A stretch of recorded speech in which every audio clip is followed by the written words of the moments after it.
I'm Lee Schneider, and this is the Future Lab. We're starting a brand new season. I'll be asking my guests about the state today of science fiction and fantasy writing and publishing. Expect to hear from your favorite authors, editors, publishers, and industry experts about writing and publishing the books you love to read. Today I'm joined by Eleanor Keisman, an American writer living in Vienna who has a new novella out now. It's called New Animal. Eleanor holds a BA in Liberal Arts from the New School and an MFA in Creative Writing from Drexel University, and her short stories, essays, and poetry have been featured in publications like Lytro Magazine, the Bangalore Review, and Tough Crime. Her work has been adapted for the Other Stories podcast. What sets Eleanor apart for me is her passionate defense of the novella, a literary form that apparently many people told her not to write. She'll tell us why she went ahead, with it anyway, to create New Animal, an excellent climate fiction story that was shortlisted for Broken Tribe Press's MFA Award and published just this August. I'm looking forward to asking her why she chose that form and why she decided to work in the genre of climate fiction. Eleanor, welcome to the show. So nice to have you here. Thank you so much. I'm so pleased to be invited. Thank you. So let's start at the very beginning. Why did you write this novella? That's a good question. It started as a short story, actually, and I love the short story. I wanted it to stay a short story. But I was in an MFA course, and, you know, the whole purpose of the MFA is to write a novel. I really liked this idea, but I didn't like it as a novel, and I didn't want it to be that, and I didn't want to force it, and it became a novella. And I thought it just was so perfect that way. I started to love it more than I did the short story, which surprised me a lot. Why is that? Why did I love it more, or why did it surprise me? Why did it, it surprised you, I guess, because it kept going, one reason maybe. But why did you end up liking it more than the short story? I got to spend more time with the characters. I really got to know particularly the wolf character. And, you know, when you do something that you've never done before, of course, the outcome is going to be unexpected, and you'll learn things and experience things that you didn't anticipate. And that was very much true for me. Writing this was the longest thing I'd ever written. And until then, it had always been sort of my opinion of myself that I had never written a character that I wanted to spend that much time with. The length of a novel or a novella, I wasn't interested in my characters. Not that I didn't like them. I just felt quickly done with them. And so I got to know Pope, and Bill, and Shirley in particular became surprisingly dear to me. She kind of started out as just as a device, a supporting character, but she really became somebody. And it was great. It was great to experience that. It's pretty fascinating in writing these things how the characters kind of step up in a way. And they audition for the roles, and they succeed at the audition. They get into the book, and then they grow and prove themselves. But I wanted to talk about the challenges, because you mentioned three characters there, Pope, Bill, Shirley. Two of those are people. One is not. So describe Pope for us a little bit and what it was like to write as Pope, or get into Pope's mind. So Pope is a wolf. Pope is a Yellowstone wolf, the last of the famous Druid Peak pack wolves, who are real. That's a real pack of wolves. And it started off very impulsively. I think in the short story, I was very much just using my imagination. And then I quickly ran into roadblocks because, you know, I am not a wolf.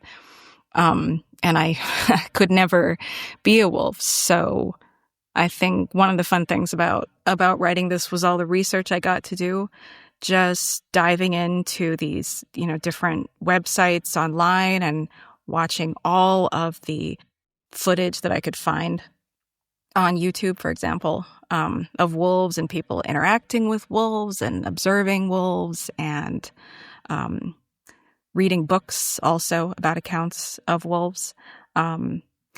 So he's the last of his pack, and he is he's fleeing climate change, which is rapidly happening at his heels. And that's Pope. Yeah. I was going to ask about the detail of Pope and wolf interaction and dog dog-wolf hybrid interaction. Your vision of it and your expression of it is super detailed. I felt like I was in the minds of those non-human characters, which is no mean feat. It's hard So to get please. into the mind of a human character, but you took me into their minds. Now, what happens beyond? I guess I'm asking for, what's the stardust? What's the magic beyond watching a lot of YouTube videos and trying to immerse yourself in that world? I assume you've gone on some hikes, that you seem to know a bit about nature. But what's the added thing? What do you think happened after you absorbed all the facts, shall we say? I think I started to see some very human qualities in wolves, and some wolf qualities in humans and in me. I think the magic would also have to go back to Jack London and Call of the Wild. And I am going to mention Call of the Wild as opposed to White Fang. And I couldn't tell you why, but something about the character of Buck, he's a dog, but he becomes a wolf. And maybe it was that sort of transition, almost, in a way I identified with it. Like, could a human become wolf-like and live among wolves? Could a wolf become human-like and live among humans? Which is actually more like what happens in White Fang, which is, in my opinion, the more devastating of the two stories. So I think that was the magic piece. It was some part of me that identified with the animal. And I think that's so true for anything that we write. I think anything a writer puts down on paper, it is a piece of them in some capacity, maybe a distorted or, through a different lens. But, so that was it for me. Yeah. Yeah, definitely. There's a sense of self. You have to draw from something, no matter how abstract or fanciful or imaginative the character and the place might be. You have to draw from something in yourself. The sense of place is also really powerful. And you mentioned the national parks. And I think of Jack London as writing in a time where the national parks felt sacred, and maybe new is the wrong word, but there was something about that generation's writers' connection with nature that we have to work at a little harder now, because our world is so much more technical and so much more industrialized and so much more citified. I think we still have, thankfully for the moment, access to that kind of a nature. How did I assume you're writing in an urban environment and you're looking at trucks and cabs. You live not in the United States, and Yes. but somehow I feel that you're in the woods with me. That sense of the wild, the way, and I can almost see Jack London getting there sooner because there was less urban America at the time he was writing, and now we live in a super urbanized, super tech world. So what was it like to access nature so vividly and get it down in the novella? Well, I love doing that. And I do that in a lot of my other writing as well. I do love to go hiking, and I love to be in the woods.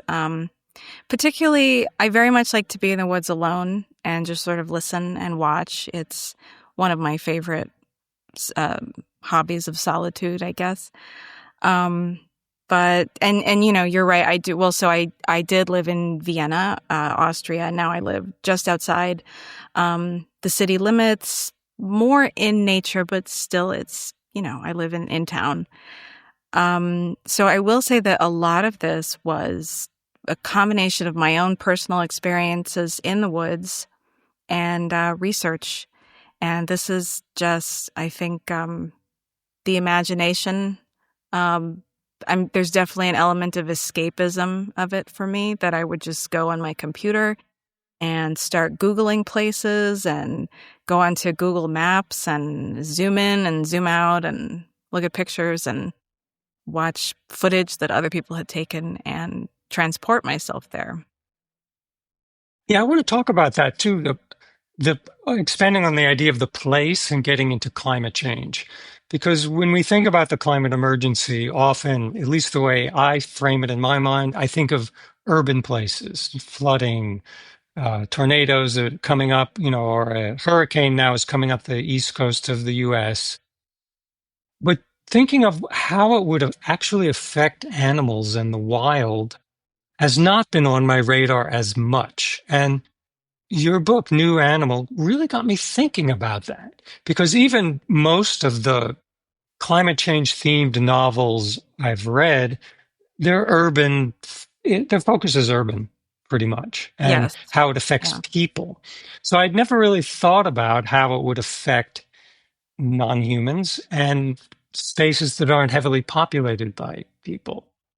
So my Yeah. question, there's a question coming in there Okay. somewhere.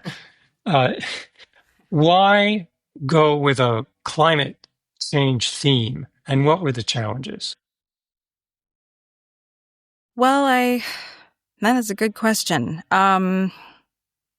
Why go with the climate change theme? I think climate change, it's something that's a part of my, it's something that's part of my daily thought, uh, and my daily life, particularly in the summer months. I'm a person that, as the years have gone on, and as I've gotten older and just been a person longer in this world, I suffer in the heat a great deal. And like, I know that my allergies have gotten worse inexplicably, and then I read the newspaper and they talk about how, yes, everybody's allergies have gotten worse.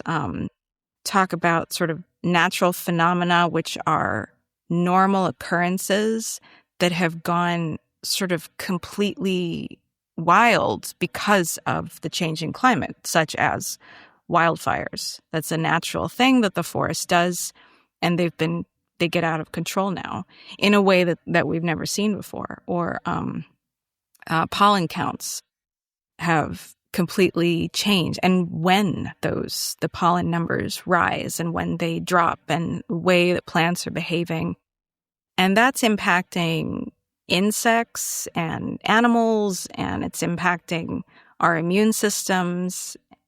And I think that it is and will continue to impact humans' relationship with animals as the years go by.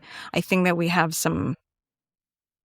will have to change something. And I don't know what that's going to look like. You know, my novel, New Animal, is really speculative. I talk about the neo-abolitionists, in this case, abolition, or that they want to abolish the slavery of like farm animals, this kind of thing, and the sort of the politics of ethical veganism. And I really kind of, you know, spin it out. But I think that it's worth considering that changes like this, how we interact and relate to animals, is going to change with the climate.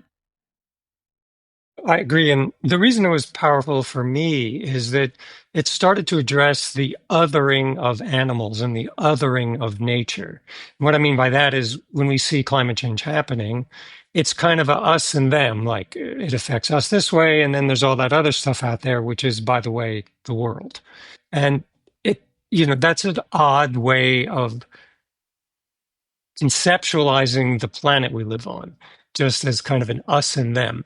So for me, the book was a leading edge into understanding, wait a minute, we're kind of all in this together, or maybe not even kind of, we are in this together. And the environment that we share, the place we share with animals, there's going to be lessons learned from them. There's going to be tragedies that we'll witness around them.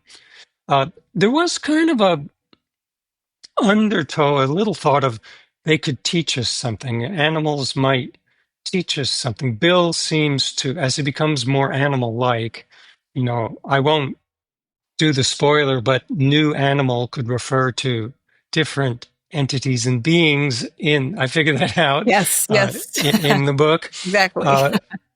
But he appears to learn some survival skills and maybe even some coping skills from the animals that he's emulating, maybe, or around.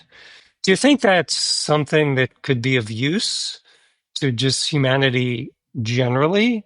Or do you think when we're talking about the climate emergency, I guess I'm asking, which side of the fence do you think the solution might come from? Some kind of techno solution, some kind of human-driven solution, or something that we take from indigenous peoples, or something that was here before we were here? I mean, there's so much in that question. It could be any of them. I guess it could be any of them, but for myself, I suppose, just personally, I tend to go in the direction of saying that we have something to learn from animals. But I think that's a preference of mine, because I have always felt a connection with animals and feel that there is something to be learned from them, just as a matter of our existence and how they communicate and how they operate and move through the world. I think there's some things to be drawn from there. I do think that going forward, I don't know who I'm going to offend politically by saying this, but climate change is clearly happening. What's causing it, I suppose, is debatable, but it's happening. I look at a lot of science fiction, and some of it's speculative and says what our technology is what is going to save us. And then there's other climate fiction that says, nope, the only way out of this is to go back to basics. One book I love, Diane Cook's The New Wilderness. Yes, imagines, great book. I love that book. Great book.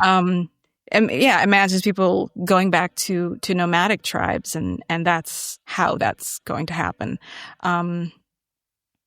So I don't know. I wish I did know, but I like the idea of learning from those indigenous tribes that have been here long before us, and animals that seem to have a sense about things that we can't possibly sense.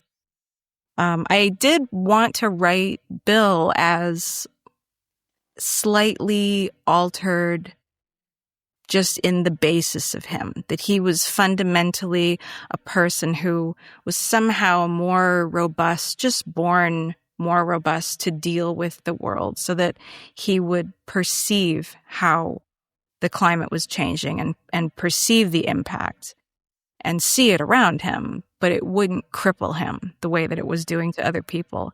And that put him in the unique position to be able to learn from Pope, and yeah, he does ultimately become something else, I think.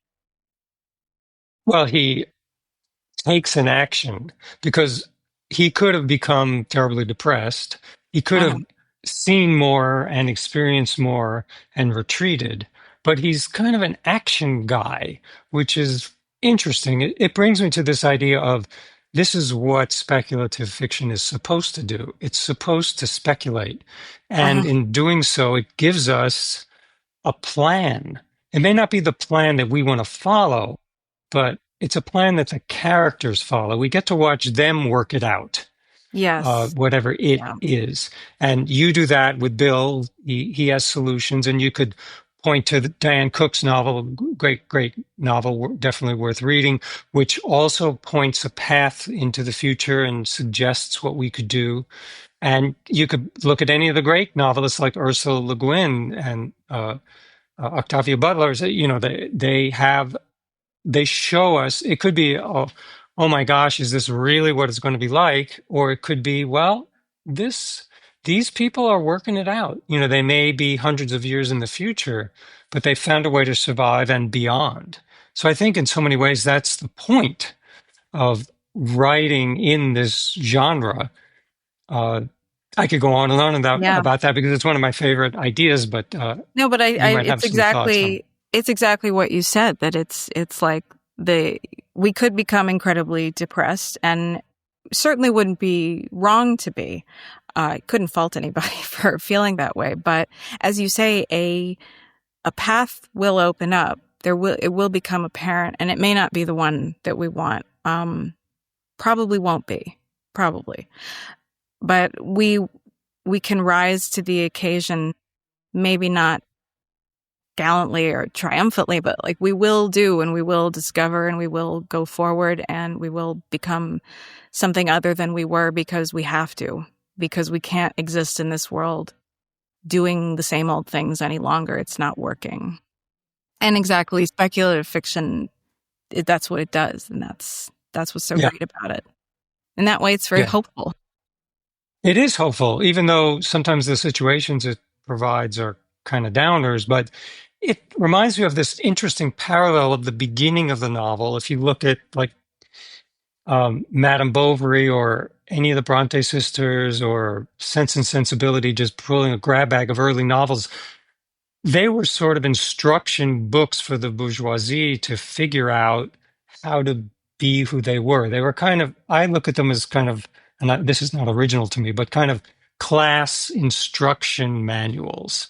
They tell you, as a reader of that book, they tell you how to behave according to that author's vision of class, especially the British authors.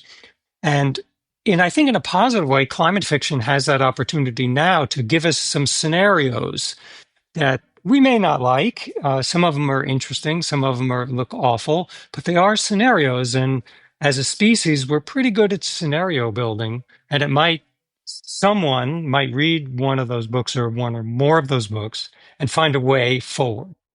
Mm-hmm. Yeah. Maybe. Yeah, I hope so. I hope that would be nice. It would be very nice. Yeah. So I want to switch gears a little bit to just the world of publishing and getting this book published. What is your advice for if there are young authors or authors who are not young, but they want to break into science fiction and fantasy? What do you think is a pathway in for someone who might be new to the genre? Well, I think I got extremely lucky. I'll be honest. I had a lot of people tell me, they didn't tell me that I shouldn't write science fiction or speculative fiction, but they did tell me I shouldn't write a novella. And I don't think they were wrong to tell me that. I just happened to it was just a freak accident. I got it into the right hands with Broken Tribe Press. And they've been great. And it's been wonderful. So I don't know if I'm really the best example. Mm-hmm. I would say if there's a person who wanted to write speculative fiction or climate fiction, it's popular now. And I would say read as much as you can. Read what other people are writing. And my favorite, read what other people have written. There's some wonderful climate fiction that's come out of, the 1960s that like John Wyndham is just one of my absolute favorite writers. And that is climate fiction. And I think we should be talking about it more. It's just wonderful stuff. And it's influenced me a lot. I don't really know if that's good advice, though. I don't know if that's bestseller advice, I don't know. I don't know either, but I'll tell you one thing. I'm almost positive that if I asked that question of almost any writer, they would say it was a freak accident or I got lucky because the very first turn of one's career Uh-huh. is usually unexpected. You know, you're not Yeah. sitting waiting for the phone to ring or for the email ping to ping and say, you know, I'm certain this will happen. I just don't know when. Most people don't know if it's it being the big break or whatever it might be. Yeah. And Uh, sadly, I think there are many wonderful manuscripts that just stay unnoticed and nobody yeah. picks them up. Yeah. Yeah, certainly, because the system is pretty rough system to be. The discovery system is pretty rough. I mean, Yes. we're lucky now that we can bring books out on our own or Hmm. find other ways of doing it. I would say finding something that really drives you, a real internal motor that makes you want to finish that book and makes you want to write that book. Because for me, climate fiction is it's an important topic. I know a lot of people care about it. It's what I think about. So I'm using that as my theme. I'm going for, you know, that's what drives me to write the book. Yeah. Just If you writing don't a love book, it, yeah. yeah, if you don't love it, No. you know, you're going to spend a lot of time, you know, having to work on that book. So Yes. Yes. I think that, I mean, that's the key thing. If you don't love it, um, no amount of plotting and planning and strategizing is gonna get it there. You have to be your first fan. It has to really be driven by your passions. And yeah, as you say, like it's like you, climate fiction is something that I think about. Honestly, sometimes I read the news and it reads like climate fiction, and I have to remind myself that it's not fiction. yeah, right. But It's it's coming too great. faster, faster But than it can it's be written. yeah, it's fodder for fiction, let's say. Yeah. Yeah. You mentioned you have to be your own best fan. I love that. That's a great idea.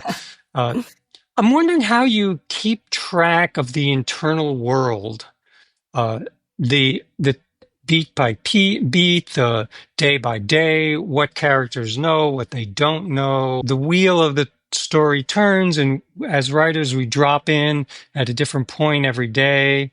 In the first draft, we're going in order, but later we're jumping around all over the place as we fix things. Do you have a way of keeping track of all that? That was hard. And this is maybe why it's it's a novella, not a novel. um, I think some of it was me being able, almost like an actor in a way, being able to jump into the characters of Bill and Shirley and Hume and Pope, and then I would know. So sort of all I needed was a little bit of a cue, whatever that is, just to get in there, and that helped me keep track. But a lot of it was going, in the editing process, going back through, noticing inconsistencies, things that didn't feel right or make any sense, fixing those. And perhaps I think, so this is written in the, like really third person omniscient. And doing that allows me to jump around in terms of, because then it's not about what the characters know all the time, but it's about what I, the all-knowing, all-seeing, godlike character, is going to share with my readers.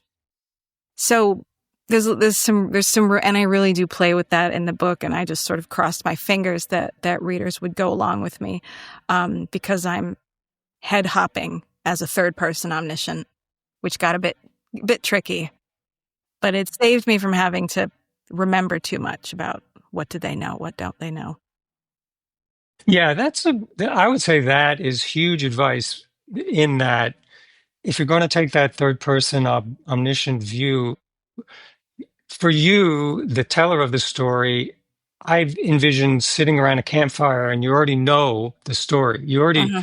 As the teller of that story, you are in a position in time where it's already happened and you're relating it. It's a lot freer than trying Yes. to remain those books that tell you they're in the head of each character, say chapter by chapter, or it's a first person narrative and your person only can say what they know and see what they see Yes. and remember what they remember. That becomes much, much harder. So And yeah, and I that's love that storytelling. I mean, me personally, I love novels that read like that. It tends to be older novels that do the more storyteller voice, but I love it, and I suppose it was a choice for me that I wanted to take a writing device and share it with people that I really loved and share it with Mhm. people. And so some of your success stories about building an audience for this, and what have you found? I know it's only been out very briefly out, but what has worked so Yeah, far for you? you should check back with me on that in 6 months because I'm still working on it. I am trying to have an online presence. I'm not very good at that, to be honest. Trying to utilize social media like Instagram. The two ones I go to the most are Instagram and Substack. I write on Substack, which I've been enjoying very much, and then a little help from my publisher. They are an indie publisher, so there isn't too much steam power behind what they can do.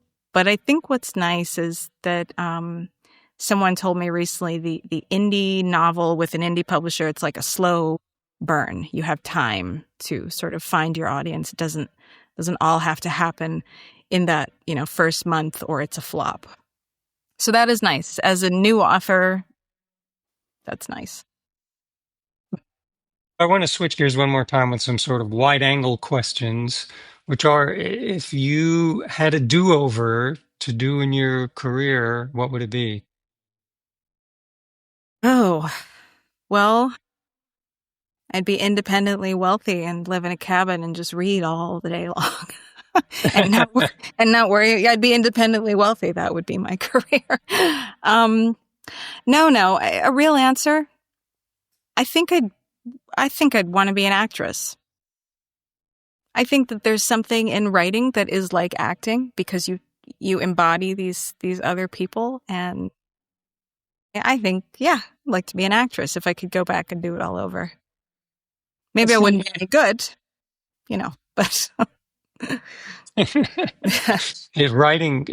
a writer is like being an actor in so many ways, in the ways that you've described. If you could publish or write any book, what would it be? I wish that I could write like crime novels, but really good, like well-paced, sort of thrilling crime novels. I can't. I've tried. So any crime novel is my answer. I wish I could write something like Wilkie Collins' The Woman in White. I don't know this is a completely different genre, but Yeah. just as a reader, I love reading that kind of stuff, and I wish I could do it. I'm still trying. I haven't succeeded. We'll see. One day. And if there's an author you could meet, go to coffee, nothing, I don't want to do the dinner because maybe that's too much. If we learn too much about the authors we like, we might not make it through a whole dinner, but maybe Yeah. coffee. Who would that be? Yeah, they say you should meet your heroes, right? Yeah. There's so many. Alive or dead. Either. Yeah. Shirley Jackson. I'd want to meet Shirley Jackson. Maybe not for dinner. I think she might be kind of intense. Coffee, yeah. I bet she would be an interesting person to talk to. I'd love to talk to her about writing. Mm. So. Oh. I'm curious also, where you work, where you write, what does that look like? So I'm there now. Right now, it's chaos. Right now it's chaos, but that's because I'm not sort of heavily working on anything at the moment. When I'm working, I really like a bare desk, just my laptop and nothing else. I get visual clutters my mind and my thinking. When I'm not working, my desk looks very different. It looks like a person who is trying to come up with an idea. So like right now, I'm working on a poetry project, And so I have sort of like paper and pens out for that, and colored pens, because there's an art component to it, and other sort of notebooks and bits of research that I may or may not follow up on. And the minute I start working on something, though, that'll all be gone. Yeah. Mm. And what do you think, this is my widest angle question, what do you think is the state of science fiction and fantasy writing and publishing today? I think that it's getting more and more popular. The state of the world, what's happening with the climate, leaving politics completely off the table. I think there's a lot of uncertainty. And every year, every season, it feels like something unknown is happening. I see more and more speculative fiction, climate fiction, and I think it's very comforting to people. I know it's comforting to me. So, How so? yeah, why comforting and how? Why? Well, I think kind of like what we talked about, that it proposes a way forward. When everything is filled with such uncertainty, there is no path forward, because it's anything could happen. In New Animal, I write about that winters get so short that they're not even really considered a season anymore. And, I live in Central Europe, and I've been seeing that happen over the past years, that winters get shorter and shorter, and summers get longer and more intense, and we don't know what's going to happen. So climate fiction novels, they show a way forward and show how people rise to that and travel down that path. And it's sort of it's a nice way to work out that anxiety, I think. Wonderful. Thanks for sharing that. Is there anything else that we should talk about that we forgot to bring up?